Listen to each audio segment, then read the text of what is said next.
Sahana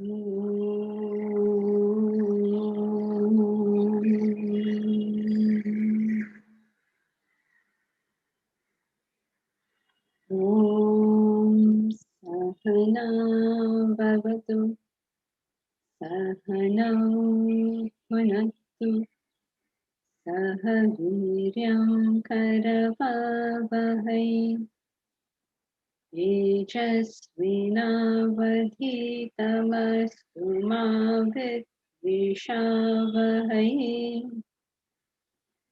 Om Shanti Shanti Shanti.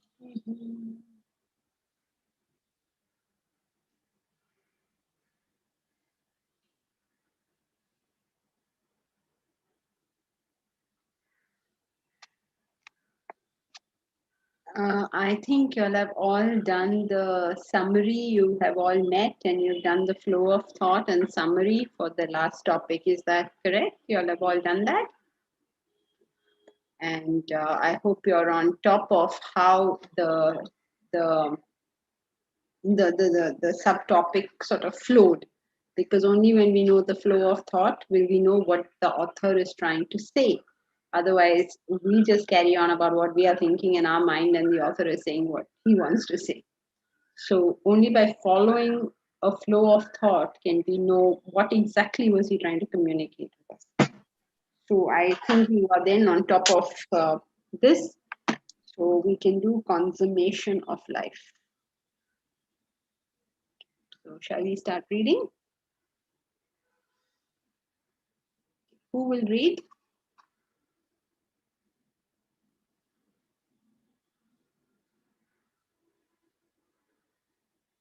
Go ahead.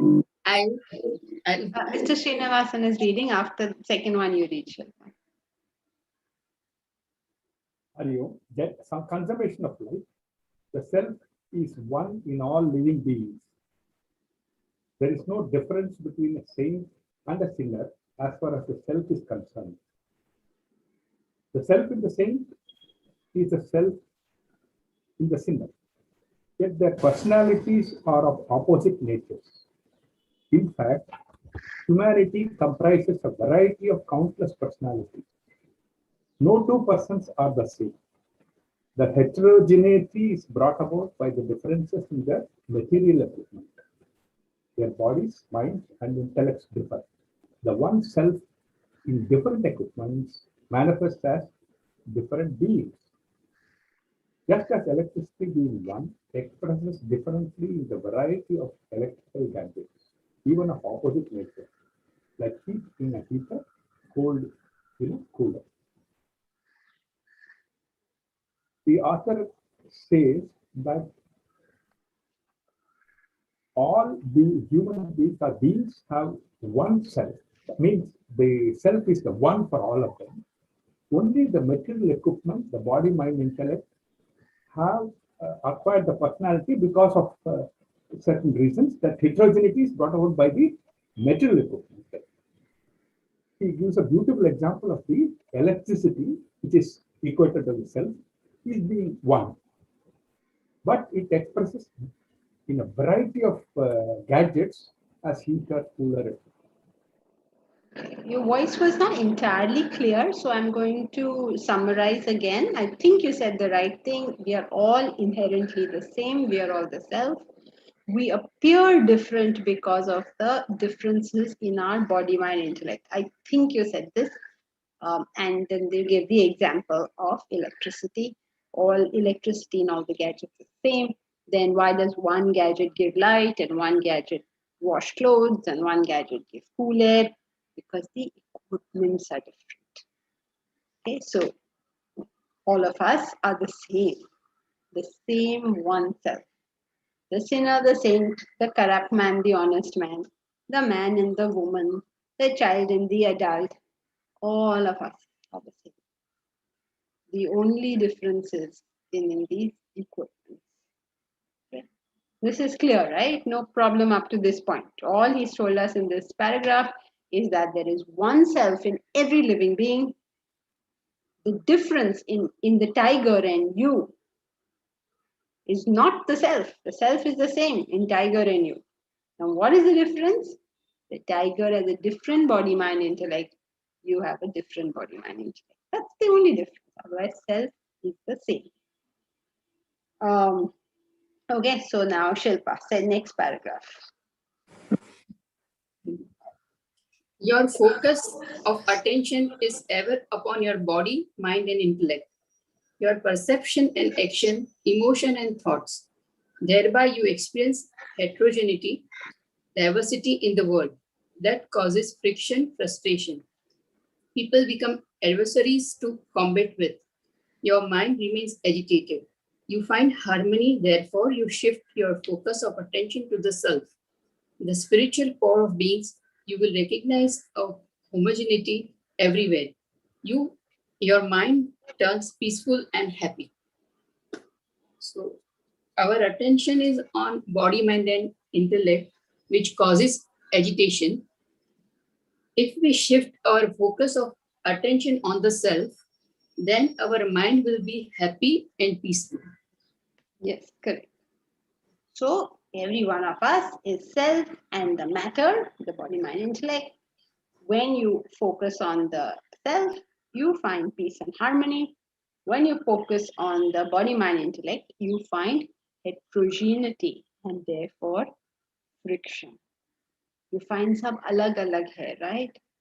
And when you say this is different from that, when your intellect can tell that this is different from that, your mind will jump in and say, but I like this one and I don't like that. And that's what all the friction or the problem in life is all about. Remember, as philosophical students, as students of philosophy, we learn to classify things. How do you deal with knowledge is by a process of classification, right? So as your intellect develops, you don't need, excuse me, more and more, excuse me.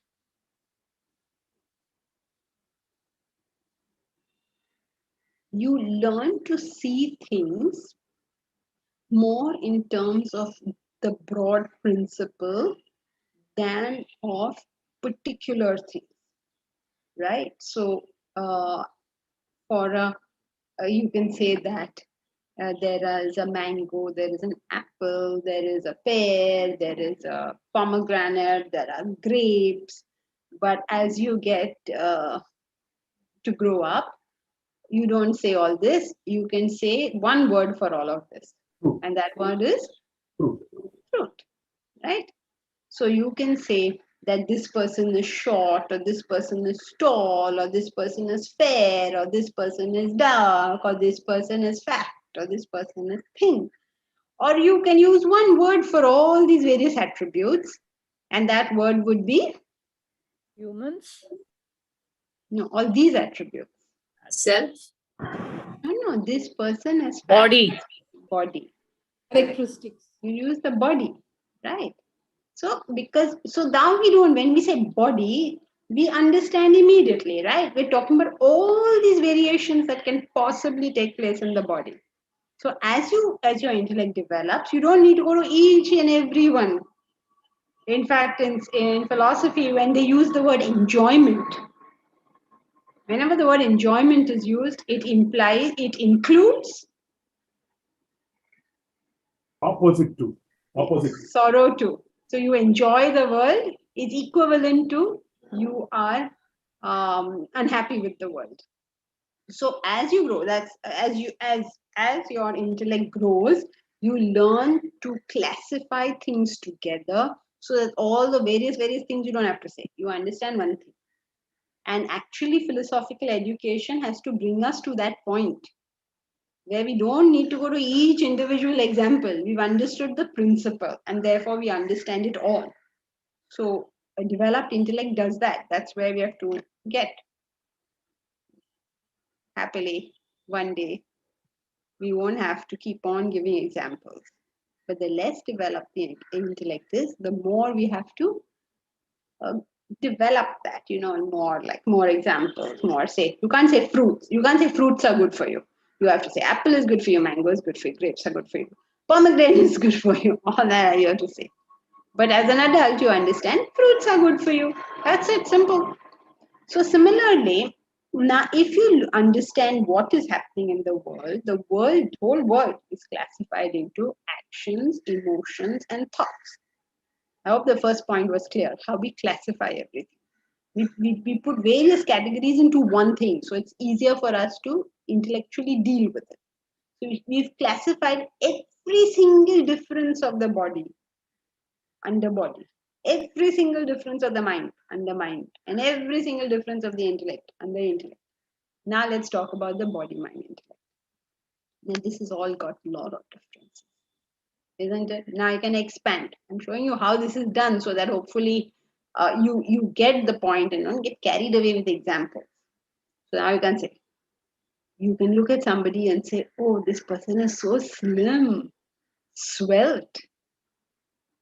And oh, then what comes after that? I want to be slim too. Right?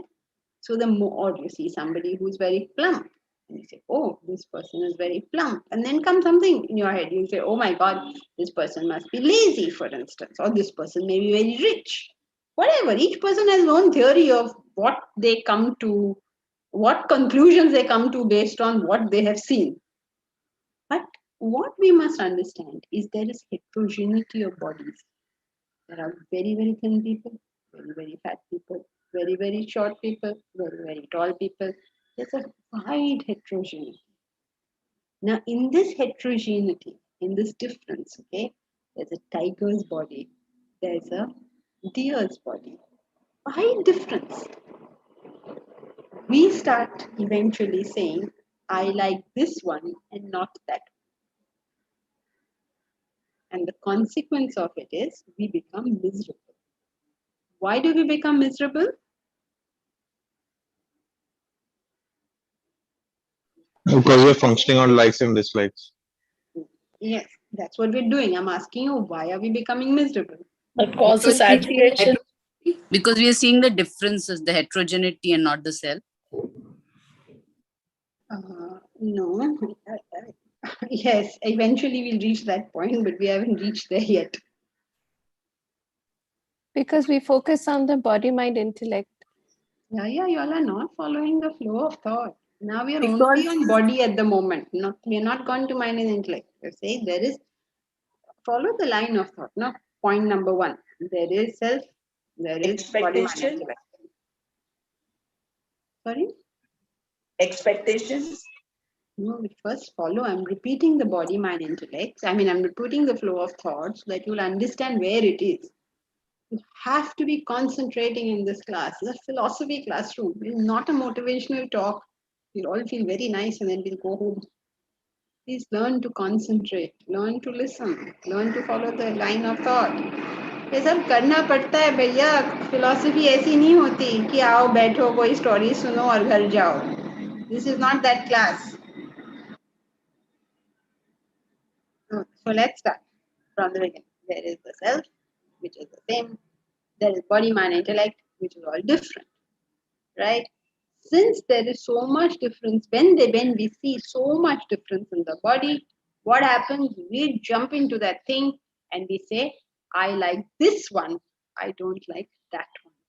I like cauliflower, I don't like Karela. I like slim, I don't like fat. I like tall, I don't like short. We start doing this. This becomes a source of trouble for us because Comparison. Working from mind. Because of attachment. That is only It makes us agitated. What you like to do is not good for you always. Identification. What is happening to you all? We follow our likes and Desires will dislikes. change. Desires will change again. Friction. Is it because we see diversity? So why is there a problem? Because of desires. We don't know enough. Because we are stuck and we are not able to shift our attention. We are That working is through our later on. mind. First understand not where through is the intellect. friction coming Is from. it then we limit ourselves, ma'am?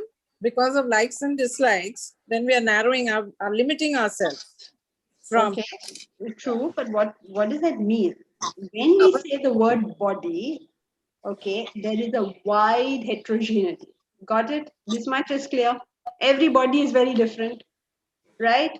Now, what is the nature of the world? That there are these bodies and there are this heterogeneity, right? There is all this difference. There is all this different things going on.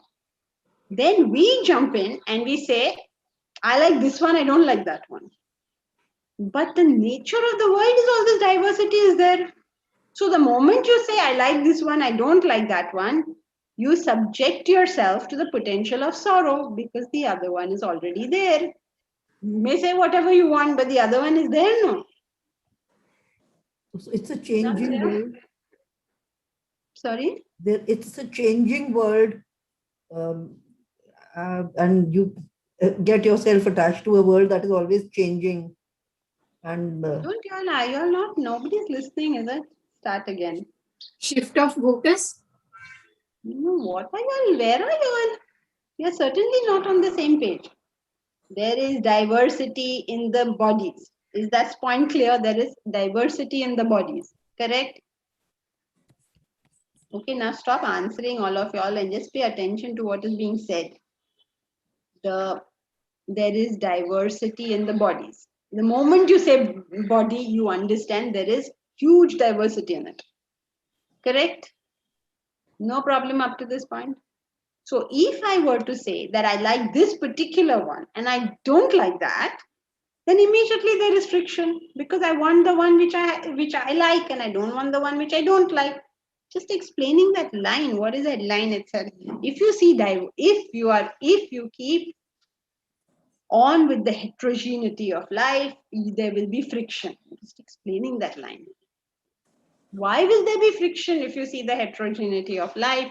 Is because it is heterogeneous and you're saying that no, I don't want heterogeneous. I want all to be the same. I will decide how fat or thin everybody should be. I will decide how tall or short everybody should be. I will decide how fair or dark everybody will be. But the world is not like that. And therefore you're agitated. So when the attention is on heterogeneity, on the differences, on the material levels, you have to be agitated. Because it's not the way you want it to be. It won't be. Why won't it be the way you want it to be? Because there are differences. Nature of the world. That's what it means, no? World is heterogeneous. That's what it means. This is how you understand a principle. When you've understood the principle that in the material level, at the material level, there is heterogeneity. Understood? At the material level, there is heterogeneity. There are different bodies, different types of bodies, different types of minds, different types of intellects, different types of actions, different types of emotions, different types of thoughts. Different. That's its nature. So when I say that this world must be in this particular manner, there is friction because the world is not following my instructions. Why are you expecting the world to follow your instructions?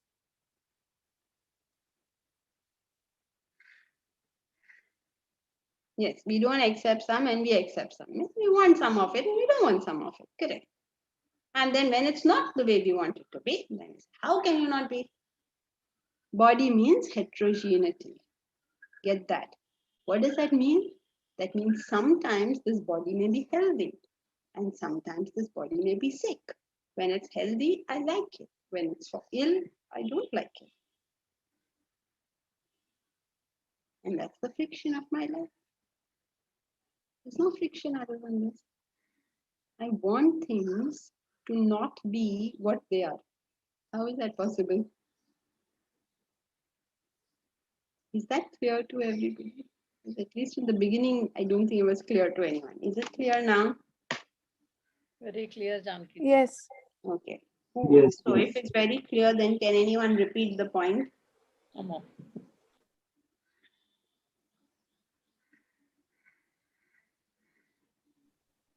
We expect the world to be the way we want it to be, people the way we want them to be, which is not possible because the nature of the world is it is heterogeneous. Yes. So all we need, very good. So all we need to understand is everything in the world is heterogeneous. It's different. Simple. If you understood this, why would you have a problem anytime? So simple it is. Once you come to philosophy, everything in your life should appear very simple to you. Even when you are miserable, it should appear simple to you because you understand clearly why you're miserable. You want something which is by nature heterogeneous, which is by nature different to be the same. And same how? In that particular way which you want. Right? That's why I say, how can he behave like this? How can he behave like this? What kind of question is that? He is behaving like this. Is it good? Tell me. How many people ask me this? Tell me. He's behaving like this. Is this good? If he is behaving like this, then he is behaving like this. So start from that point. No, this is how he behaves. Now from here, let us start. What is it? Why does he behave like this? Why does he? No. Arey Baba. When will you solve the problem? But expecting heterogeneity to be homogeneous. Jankiji, can I ask you something? That means that we are functioning at the level of the mind and not using our intellect. Yes, everything in Vedanta is that. That is generalizing, right? You focus on That is why we go after our likes and dislikes. We'll let them rule our life. Yes, but focus on this point now. What you're saying is generally true. Yeah. Why don't you focus on this point? This point is what? That there is a homogeneous principle and there is a heterogeneous principle. Right. You are putting your attention on the heterogeneous principle and expecting it to be homogeneous. Therefore, you are miserable. That's true. Yeah. So please put your attention on the homogeneous principle and then it is homogeneous. It's not very complicated. If you pay attention, the whole problem in philosophy is just paying attention. Pay attention. What did he say? I have a question. Yes, go ahead. So, expecting homogeneity in heterogeneity is the cause of our troubles. Is that a correct summarization? At the moment, that's what he's saying, that there's a homogeneous principle, there's a heterogeneous principle. When you put your attention on the heterogeneous principle, there's friction. Because you're not willing to admit only that it's heterogeneous. Okay. How does one understand that we always look for experiences which are not the same? We get happiness because we want to always do something different, go to different places, meet new people. So isn't that actually the opposite of what we are talking now? No, that is called neutralization. That's a different principle. Oh. You are completely bored with what you have, therefore you want something else. Why are you bored with what you have? Because you don't contact it properly. Now that's a completely different idea. So don't bring that in here. We are not looking for change, we're looking for happiness. When we have contacted something indiscriminately, that thing becomes boring to us. And now we want something else, again for happiness, because now this is not giving me happiness anymore. So there is no correlation between the two principles. This principle is saying there is something homogeneous between all of us. The moment we recognize that homogeneity, that one principle, we feel one with everybody and everything. But when we don't focus our attention on that and we see the heterogeneity, we see the differences, sab alag alag hai.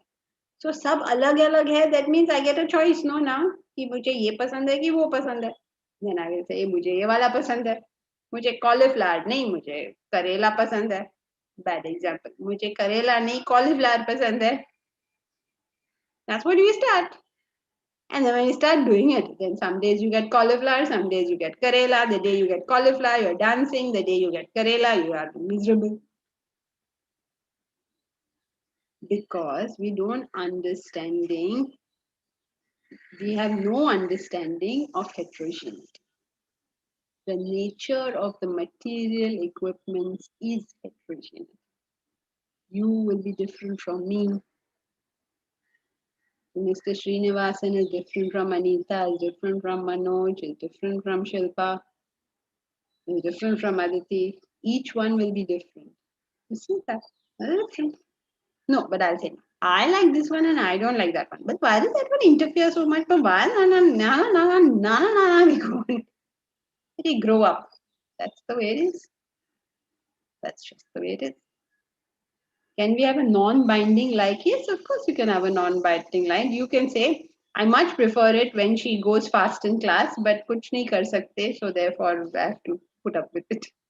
So you have an objectivity even towards the fact that, okay, it's not going the way I like. So yes, you can have a non-binding like. You can be, you can say, I prefer it that way, but abhi to nahi hone wala. I prefer it if there was rains, but now it is just hot. So gulp and bear it, or put on the AC, or whatever it is whatever you want to do. But you take it lightly. Instead of saying, boo, woo, woo, woo, woo. Look at him, he's not doing what I am saying. Look at her, she's behaving like that. And we spoke in some other class. Now you want to fight, then fight. No problem. But don't get worked up about it. Husbands and wives by nature fight. Go ahead and fight, no problem. But it should not affect anything. You said this to me. Now wait, I won't make lunch for you. I won't make dinner for you. Wait, I won't give you any money. Don't. Be like children. They fight, then they make up. And again, they start playing games again. So yes, you can have a non-binding like. Okay, I prefer it this way, but not possible now. That's maturity, isn't it? So is this clear? Where did that page go? Here. Your focus of attention is ever upon the body, mind, intellect, which means your perception, emotion, and thought. Therefore, you experience homogeneity, diversity in the world. This causes friction. Now here he's made a jump. This causes friction. So I'm only putting that piece in place because why is this causing friction? If there is heterogeneity in the world, what's the need for it to cause friction? You may ask the question. Obviously you didn't, but anyway, I'm answering the question. Why is there friction? And then there is friction because you have chosen one or the other of that diversity. Simple thing to understand. World is diverse. There is heterogeneity. Simple thing to understand. Once we are able to wrap our heads around that idea, nobody's going to bother us. Why would they?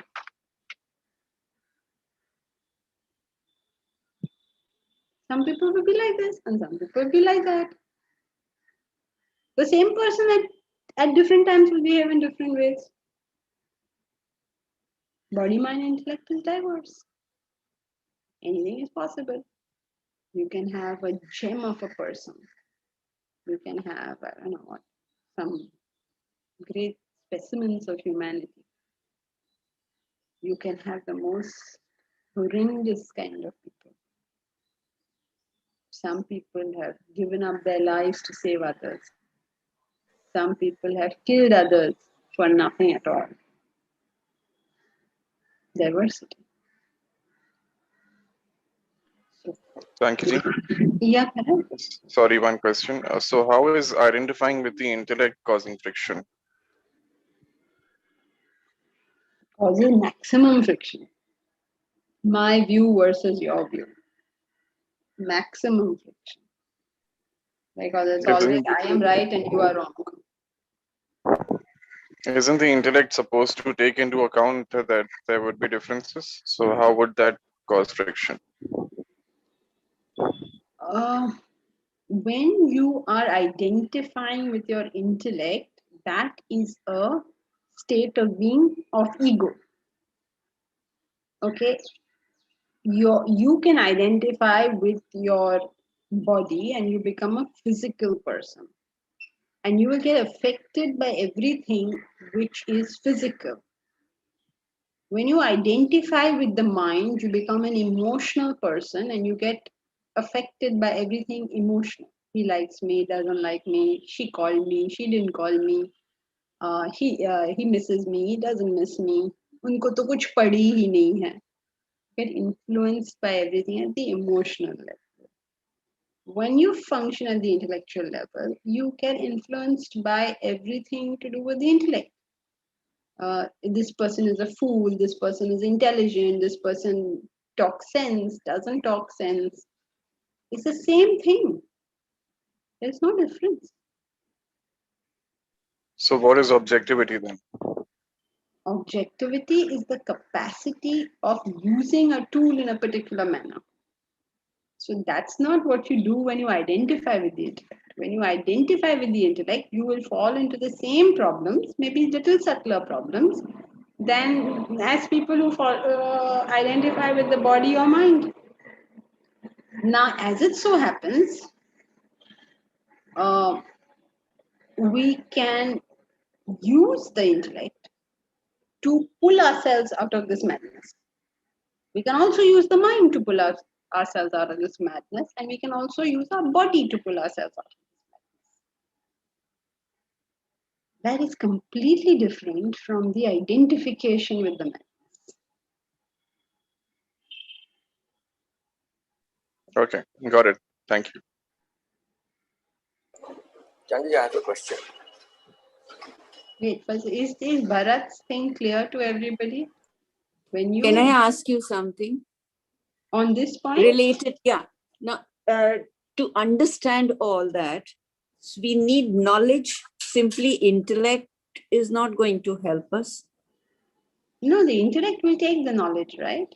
Yeah, so knowledge is the first thing, and then the intellect will use the knowledge to accept that the homogeneity in the world. No, the intellect doesn't have to accept it or has to understand. When you understand, there is heterogeneity, not homogeneity. When you understand it's different, you understood it. You understood it, there's nothing to accept. What is there to accept? You understood that it is different. Okay.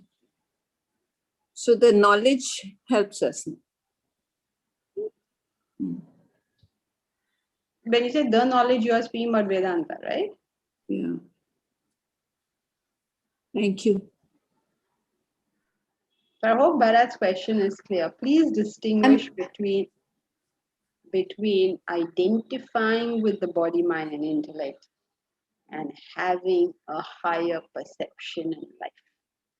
You could be identified with your intellect and be a completely selfish, egoistical person. So there has to be a difference you draw in this. And find it very often. How you can be, it's very different from being focused on the self, being focused on the higher. Think of it like this. It's not your body that makes you selfish, right? If you identify with your body, you become selfish. But if you use your body for service, it becomes karma yoga. If you identify with your mind, you become selfish. But you can use that same mind for bhakti yoga. To identify with the intellect, you become arrogant, egoistical. But you can use the same thing for jnana yoga. You decide what you're doing with it. I hope that's clear. Yeah, Omkar? So earlier he said that the ever-changing material equipment coming in contact with an ever-changing world creates friction because both are in motion. Is that correct? And so because what? I didn't hear that sentence. Because both are in motion. I mean, two things in motion create friction. Both are in motion. Yeah. Oh, yeah. Correct. Now, in this, this idea is it a different idea? I'm trying to understand this. Same idea. Both are in. Your mind can change, no? You say I like rain and I don't like heat. Today you're saying that. When it starts raining, you will say, oh, I don't like it raining so much. Koi kapde सूखते नहीं हैं. That means what do you want? You want heat, no, to dry the clothes. So you yourself will change. That's why both are in change. That's why he's saying body, mind, intellect is in change. You have a body, mind, intellect just like everybody else.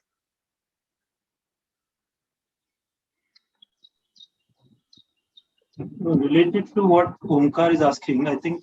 Now, one second, Kalyan Kumar. Are you done, Omkar? Yes, Janvi. Yeah, go ahead. Yeah, so in the previous section, he said there's body, mind, intellect, material components, world, and self. And the interaction between body, mind, intellects and the world creates friction. So what I'm also thinking is the world is a different way of saying that there are contradictions in the way you see the body, mind, and intellect. Say that again. The world portion, when he says the world as a separate entity, I don't know what it means, because that's creating a friction when body, mind, and intellect interact with the world. But here you're saying that within the body, mind, and intellect itself, understanding differently that portion itself is creating friction. I don't know whether I'm able to. I'm not sure what you mean. I'll just repeat what I said. I said that everything about the matter is in heterogeneity, is different, is diverse. Everything. Your body, mind, intellect, my body, mind, intellect, in the world, all the body, mind, intellect, it's all in diversity. At any given point in life, suddenly you jump in and say, it should be X. But it is diverse. How can it be X? Now, sometimes you'll say you want X, sometimes you'll say you want Y. Before marriage, all you wanted was to be with your partner. After marriage, all you want to be is away from your partner. So there's this constant diversity going on. So is that clear? Now, do you have a question based on that? Everything is diverse. What you're calling the world is nothing but a conglomeration of all of this. World includes the body, mind, intellect, right? Actions, emotions, and thoughts. All actions, emotions, and thoughts. All body, mind, intellect. Yeah, that's the word world. What it means in the previous section is this portion, that it's a conglomeration of all this. Okay. If we are in this knowledge, this means we don't get shocked by people, events, and happenings, right? Not necessarily. Like I said just a short while ago, we can identify with the intellect. That means we are in the knowledge because we are happy to be with the knowledge. It interests us. Then we will be shocked by what's happening. We will lose our temper. We will continue to be what we are. So, but I don't know what you mean. We are in this knowledge. If this knowledge is in us, then we will become objective people. If we may be in the knowledge, but knowledge is not getting in us, that is the problem. Okay, so that's where the difficulty lies, right? Because this difference is so much. You feel that I'm in Vedanta. Everybody in this class, all 80 of us in this class, believe that we are in Vedanta. How many of us are? What does it even mean to be in Vedanta? What if you attend the weekly class, 1 or 2 or more? Does that mean we are in Vedanta? I mean, Vedanta is all about building the intellect. I told you, somebody told me, what is the use? Student says, what is there in the intellect? Now, what do I say to that? It's like you went to learn how to make money and then you're saying, what's in money? How are you going to make the money? So, it's an interesting thing. Like, who is in Vedanta? By what? How many people are even paying attention to the class that they have chosen to attend? Okay, I can see 5 people, 6 people on my screen right now amongst the 80 that are there. What is happening to the others? I don't know. I just don't know. Even if you're paying attention, is any knowledge going in? I don't know. So it's a difficult thing, even to make the claim that we are in Vedanta. If I'm at home, I'm fighting with my spouse. Am I in Vedanta? If I am lazing around, am I in Vedanta? If I am not doing any form of service or any sort of good to anybody, am I in Vedanta? If I don't get up in the morning and study, am I in Vedanta? Like, what determines that I am? We've given ourselves a badge that we are Vedantins on the basis of attending a class. If only. So, if we were Vedantins, then yes, we will not get shocked by people, events, and happenings. Not only we don't get shocked by it, we prevent other people from getting shocked by it. And not only do we not prevent other people from getting shocked by it, we actually create the events. We make sure that things happen in a particular way. Every one of us is actually writing out the future, and we are writing it out with the actions we do today. So if we are doing the right action one after the other, future has to be what we have determined it to be, in and through all the changes. So step one is not shocked. Step two is protecting others who do get shocked. And step three is creating the event itself. That's called aggressive goodness. You created the event. Okay? Janki-ji, how can you protect others from being shocked? Isn't it each one's individual reaction? Yes, that's true. But in your presence, people will be benefited. In what way they will be benefited, it's difficult to say at any time, because each one is his own little namuna in life. But whatever the situation is, your presence will be of benefit. It's not that you can completely remove it for other people, but your presence will be a benefit. You will be part of the solution, not part of the problem. Okay, so is this clear? Okay, there is the self, there is the material equipment. Self is homogeneous, same and all. Material equipment, all matter has immense diversity. Now, this diversity causes us friction. Why does it cause us friction? Because in the diversity, we want homogeneity. We say, no, why is it different? It has to be the way I want. How can you get that homogeneity? How can you get everything the way you want? Right? So, when you identify, when people become adversaries to combat, this causes friction, frustration. People become adversaries to combat. You know, even in a family, you're on that side, I'm on this side. At the time, you're all adversarial.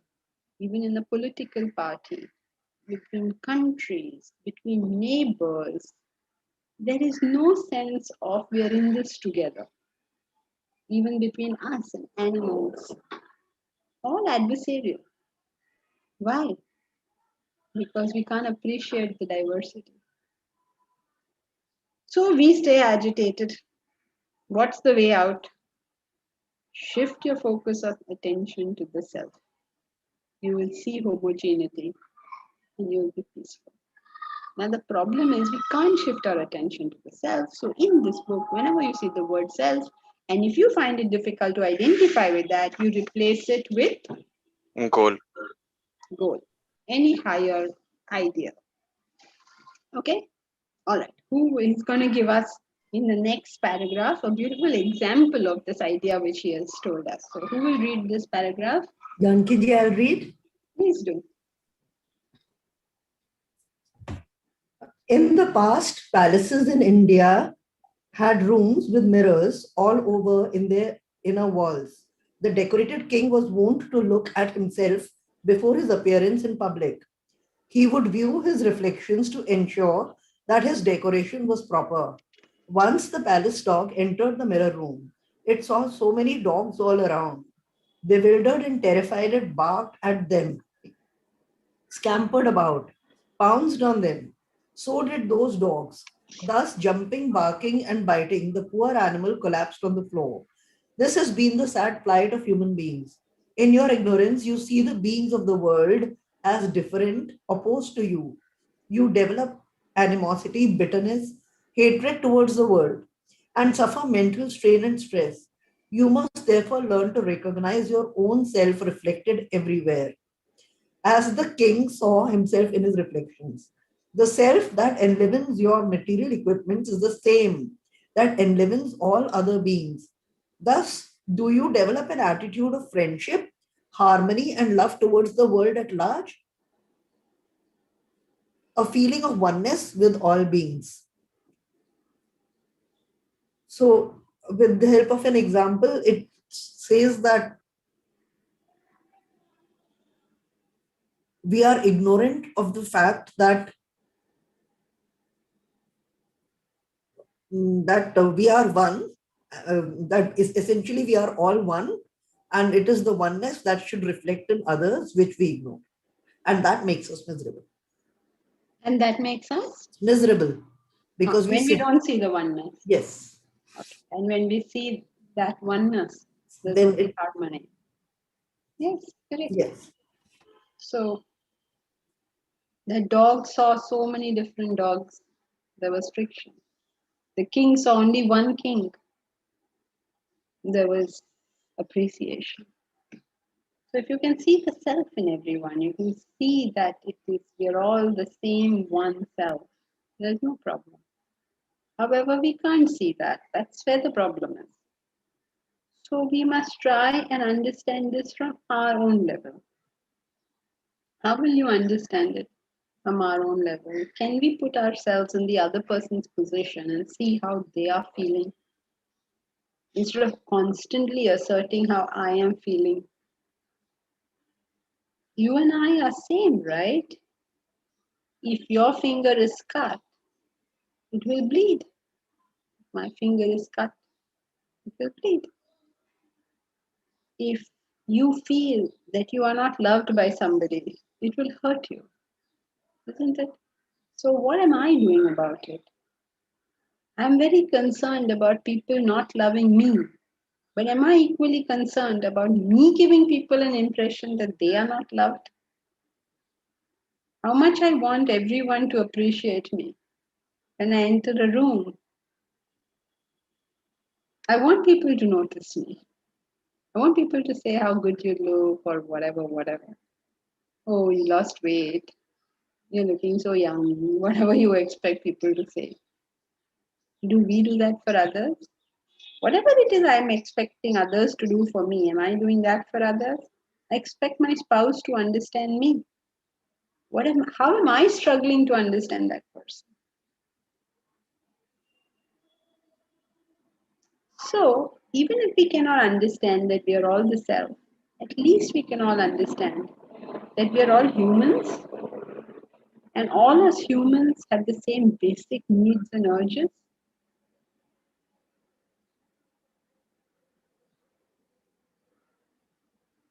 Why can't I understand that for others? I understand that for myself, right? Why can't I give that same right to others? When I get upset, I feel I have very good reason to be upset. But when somebody else gets upset, we say you have no reason to be upset. Well, if he's upset, he has reason to be upset. If I take that stance, then we both have reason to be upset, isn't it? I mean, this selfishness in us says, whatever happens to me and whatever I go through is all justified, and whatever happens to you and whatever you go through is not justified.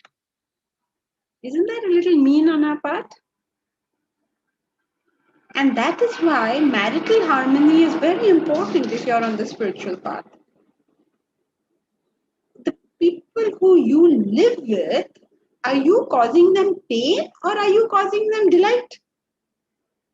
I should be careful, in case you people go and ask FTS what is his view on the matter. But we should at least be aware of this, that whatever it is I'm expecting my spouse to be, especially understanding me. I expect my spouse to understand me. Am I trying to understand my spouse? I expect my neighbor to be conscious of my presence when he's making noise in his house. Am I conscious of my neighbor when I'm making noise?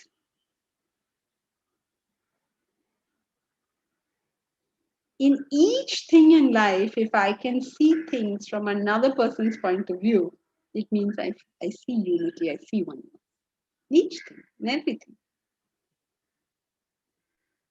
Won't people take advantage of this if this is a one-way track? Yes, people will take advantage, just as I will take advantage if someone does this to me. And therefore, I must deal with it.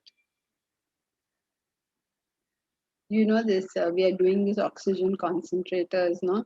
I don't know, Shivani here, she's been driven mad by the vendor because the vendor tells her, अच्छा मैं 8 बजे बेचता हूँ, 10 बजे बेचता हूँ, कल बेचता हूँ, अरे भेजो ना, we paid you for it, why are you not sending it? How he drags this whole thing, because she's so sweet, bhaiya bhej do, she's so sweet. So he's dragging her. He said, he'll give you, sending her for a merry thing. Now, imagine this. Here is a person who is supposed to send an oxygen concentrator, okay? People's lives are dependent upon that. And he takes his own sweet time in doing it. Now, when I showed him my Durga Roop a few days ago. And so he said he thought I should be more understanding of his situation, which is so sort of understandable. He wants us to understand his situation while he cannot understand the situation of the person requiring oxygen. This is human nature. That's why Christ said this. See the beam in your eye before you see a smut in another's. And that's how Vedanta Academy course also starts. So, ere you remark another sin with thy conscience, look within. Ere you remark another sin. So we are all fallible. As human beings, we are all fallible. We make hajar mistakes. Every moment we make mistakes. Right? We all understand that. All the comedies that we see are all about how fallible we as human beings are, how we fall for petty flattery, how we fall for this and that, and how we get irritated with people, and all the comedies around that, right? That's us, humans, very fallible. I understand that when it comes to me. Why can't I understand that when it comes to every other human being? That's called seeing oneness. I'm able to see that just as life is difficult for me, life is difficult for other people too. Just as I can go through a bad mood, other people can go through a bad mood. Just as I can ignore others when I'm in pain, others can ignore me when they are in pain. We all do that, no? So if we understand that, then we feel oneness. If we don't understand that, then we say, oh, you know what he did? You know what he did? You know what he did? What else is he going to do? This is normal human behavior.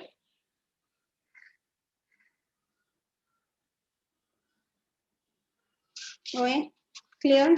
So finding that oneness. In any way you can. If you say, I cannot see the self, never mind about seeing the self. See the oneness. See how can I relate? How can I see your point of view instead of seeing my point of view? How much can I take myself out of my own position and put myself in your position? Can I see life as you see it? Can I do that? That doesn't mean, Meera, you allow people to take advantage of you. Of course not. But can you see it as that person is seeing it? Put yourself in that position. What is that person seeing?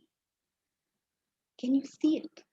Because if you can see it, you'll deal with it much better. You will know how to deal with it. You'll know what to do about it because you understood where it's coming from.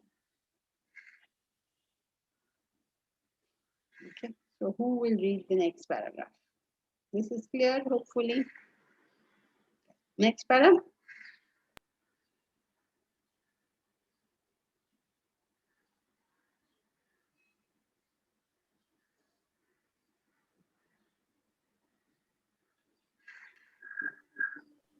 Shall I read, Janji?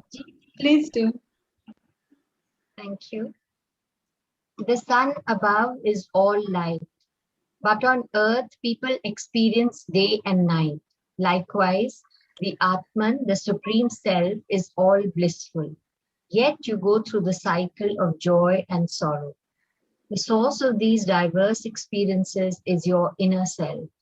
You have lost sight of yourself.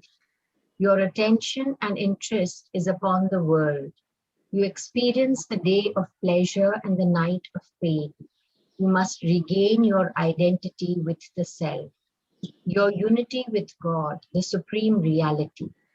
Utilize your equipments and the world to transcend them all and reach your original being, the abode of absolute peace and bliss. Into that state of being, all physical pleasure, emotional joy, and intellectual rapture dissolve.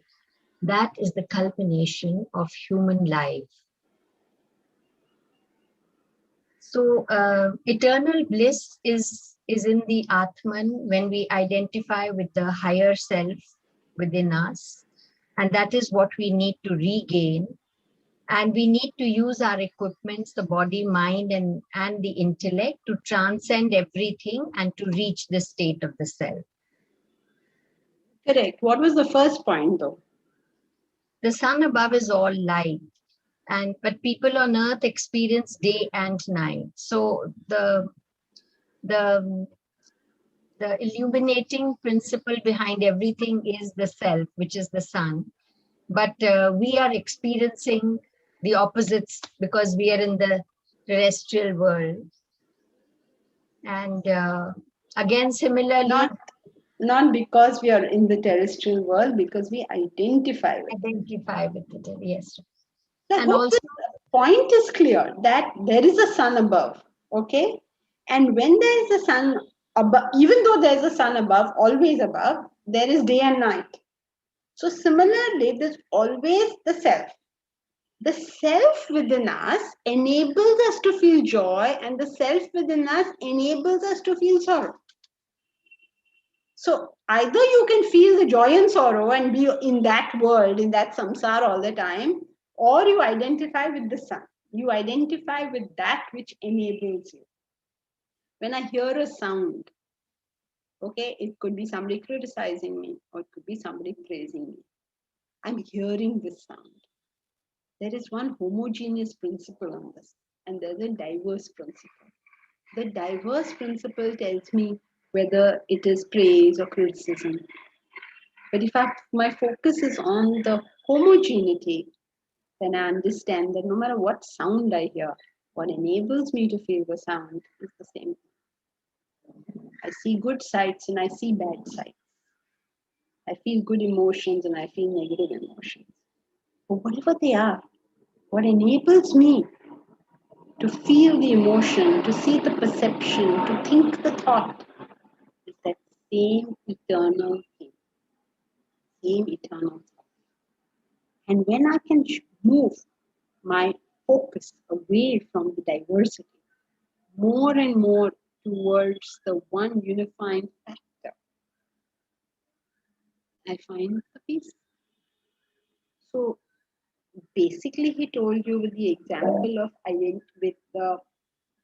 with the dog, he sort of gave you the example in terms of bhakti yoga, that you're able to feel everybody.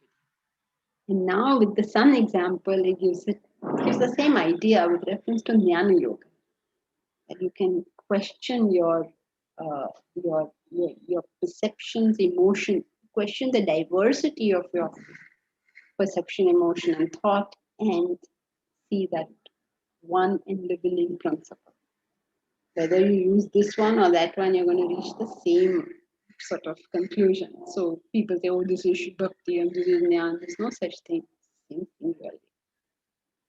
But in bhakti, we make a mistake. We want everybody to love us.